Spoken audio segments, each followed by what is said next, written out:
Hello, tackle tacticians. On today's how-to subject, we're going to cover spinnerbait assembly. You can buy these pre-made from your various vendors on the internet. You can actually cast your own and paint your own, which is a lot of fun. It's definitely fulfilling on making it yourself and catching a fish on it, or even selling it. But today's products, what we're going to need, the equipment and everything, you're going to, of course, need a spinnerbait head assembly. You're going to need a pair of split ring pliers. I've got these little small needle-nose pliers that you can pick up in the craft stores, what have you. We'll need some spinnerbait blades, skirts, split rings. It's the beads. We use little sleeves, metal sleeves, and of course clevises, and a little petroleum jelly. And I'll explain that to you. It makes it simple. It makes things go a little easier. So let's begin. So the first thing we want to do is we want to go ahead and put our split ring and swivel together. These here are not your particular ball bearing swivels. We used to use those years ago, and through fishing through a lot of grassy or muddy type waters, especially in the Florida areas, what have you.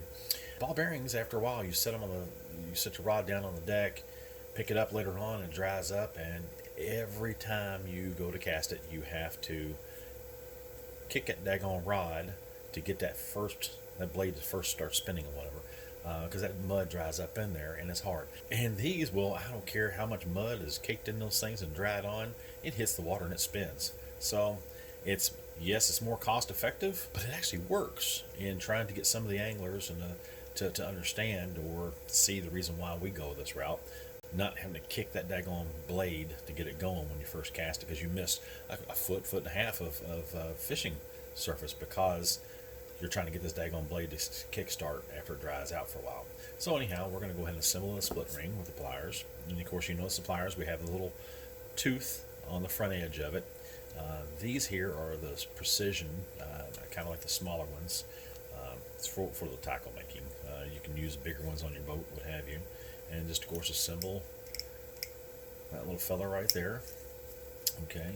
And then what we'll do is we'll take our blade and do the same thing, and open that up, slide the blade on. Some people do both at the same time. I'm not that talented. Alrighty, so then we have our blade. So the next step in our little adventure is we need to take our little clasp or clevis and install the blade. Now on a spinnerbait blade, a lot of times people they put them on upside down or backwards, and what will happen is if you have like the cup side facing downward, it will just actually want to flop around and rotate a little bit. It doesn't give a lot of big flash, what have you, but in the past, flopping around like that, it gives it a different look, a different appeal, because you have your large blade up here spinning and flashing, and this one here is kind of meandering, and it actually gives it a little bit different flash and maybe an injured bait fish look. So as this goes through the water, you're seeing this bait here and this little here that looks like a little shad or a school of fish, and this one's injured.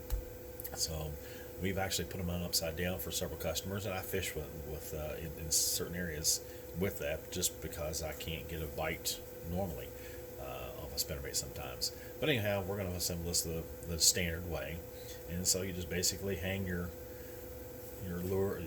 blade on the clevis, slide it down the wire.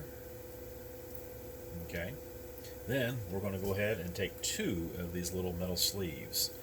You used to use the plastic beads, but what these metal sleeves do is they're spacers for one, but two, if you can hear that,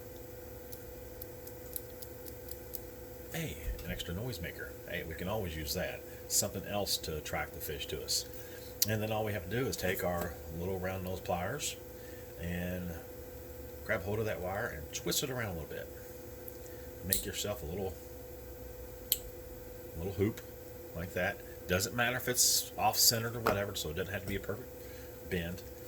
Take our blade with our swivel, install it on there, and then I always take this little cutout, doesn't matter, take that little cutout, whatever, and on my pliers, and I just kind of squeeze it.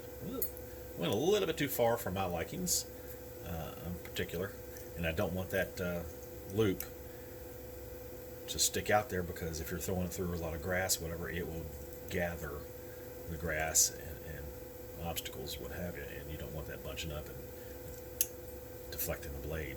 Okay, so then you can see it's a little crooked. We can take our little pliers, boom, and we can twist it back and forth, and there you go.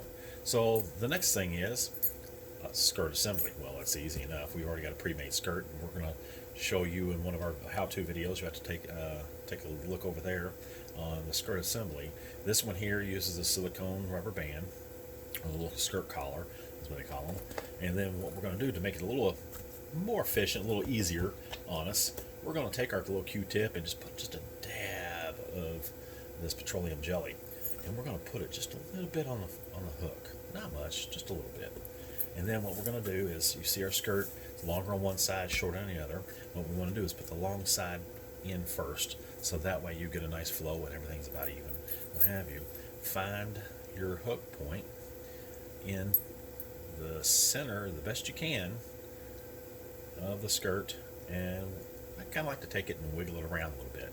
And I try to flares it out and tries to spread out the strands of the skirt material. And then just with that petroleum jelly, it allows this to slide over top of this a lot easier. And just in case, we might put just a little bit right here, right here at the edge, because that's a pretty good size keeper. And then what we'll do is we'll take it and slide the skirt down, pop it on the collar, and there is your spinnerbait. Now you can go out there and fish. And we'll actually cover on another how-to of how to actually tune your spinnerbait. Yep, you can tune them. Hey, folks, thank you for tuning in. Till next time, we'll see you later. Tight lines, good fishing, and please remember, take a kid fishing.